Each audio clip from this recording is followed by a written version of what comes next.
The objectives of economic statecraft are really the objectives of statecraft in general. Again, we're having that same conversation we had at the beginning.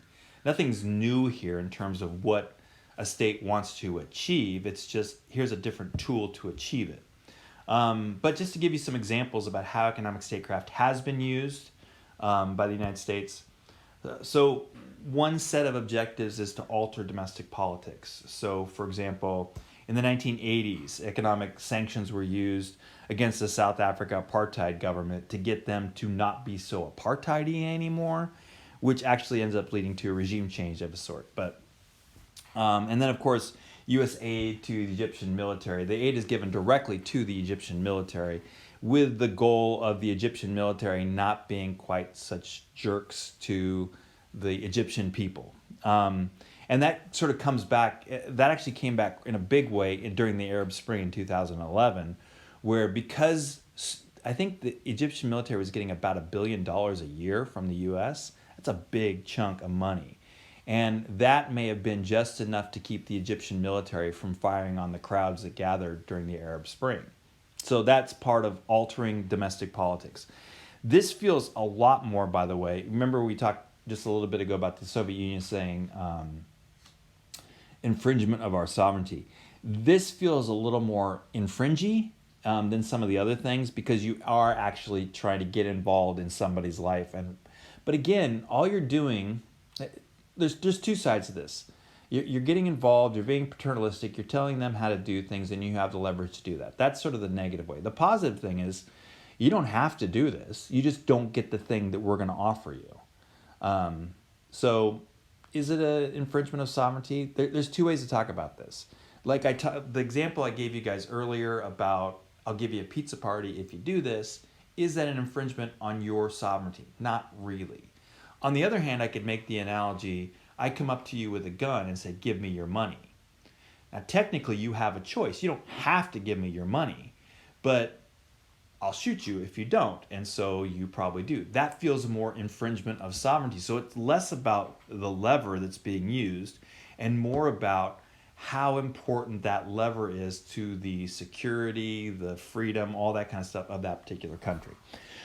So it's not an easy sort of question to answer. Another set of objectives is to alter the foreign policy behavior. So for example, international sanctions were put on Iraq after they invaded Kuwait to say get out of Kuwait. India, Pakistan in 1990s, there were sanctions that were put on both India and Pakistan to get them not to get the nuclear weapon. Clearly it didn't work. Post 9/11, India and Pakistan also, we give them aid to help with terrorism. So there are a number of things for a number of purposes. There's very much, we talk about this being a thing, I know I'm kind of bouncing all over here.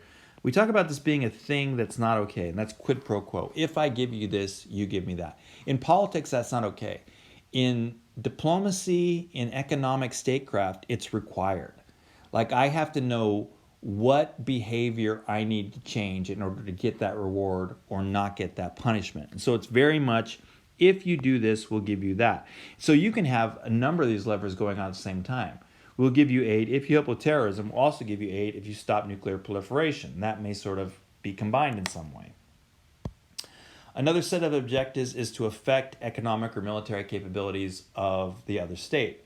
So NATO put an embargo on the Warsaw Pact, in part to try and get economic decline in the Warsaw Pact so the people would rise up and say, screw Soviet Union.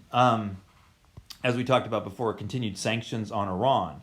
We don't want them to get this military capability, so we will put sanctions on them to prevent that from happening. Another objective that you could do, and this is another one that's a tricky one. And like I said, there's sometimes the sanction will have multiple objectives connected to it.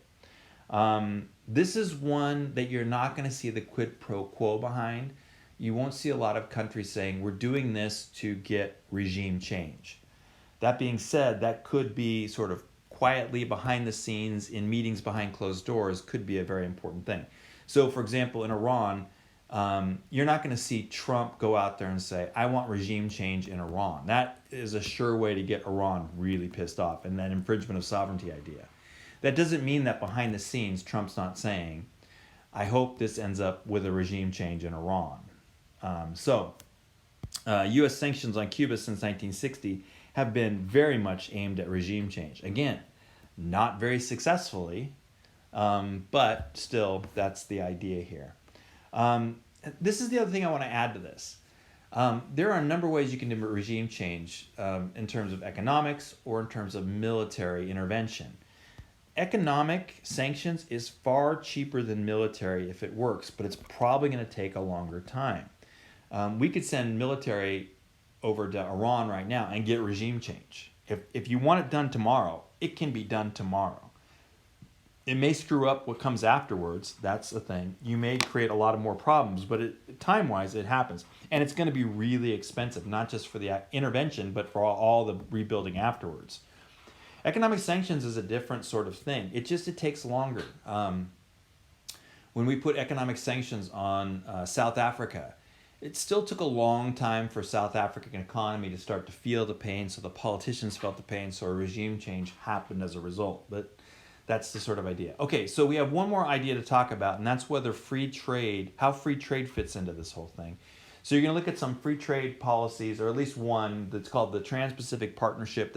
It's the TPP that changes sometime in like 2015, and the TTIP, I think is what it is, TTIP.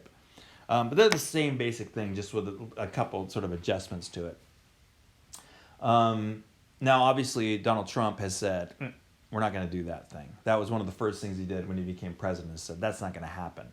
But let's talk about whether this is, again, this is not an economics course, so we're not asking whether it's good economically, though that is an interesting question. We're also asking whether it's good economically, security-wise, it's good foreign policy. That's the question, is whether free trade is that.